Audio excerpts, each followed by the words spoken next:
နောင်ကိုင်မှာဘသူတော့ရွာမြောက်ပိုင်းကဖုံးငုံလေရီးစားရှိရင်ကွန်းနောင်ကိုင်လို့မရဘူးဆိုဖုံးငုံကရီးစားရှိလို့လားကျုပ်တို့ကောက်ဆိုင်နေကြတော့ကသူ့ကောင်လေးအကြောင်းပြောနေတိုင်းကြားမိတယ်ရေခတ်သွားကြတော့ကသူ့ကောင်လေးအကြောင်းကြွားနေတာကျုပ်လည်းကြားသားပဲဟုတ်လားဟုတ်လောက်တယ်ဒီညက်နေတော့သူ့ကောင်လေးမျိုးကပြန်လာမှာကိုရွာထိပ်မှာသွားဆောင်အောင်ပါတဲ့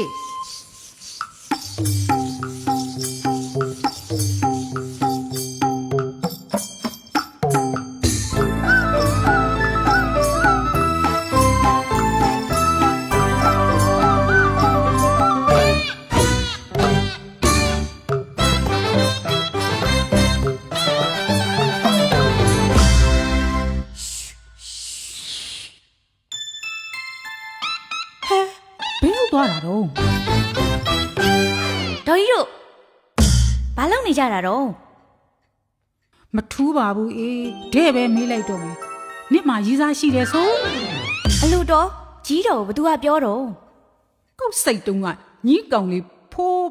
ဘသူဆိုလားသူ့အကြောင်းကြွားနေတယ်ဆိုခုနကညီးပြောက်သွားတာသူနဲ့သွားတွေ့တာမဟုတ်ဘူးလား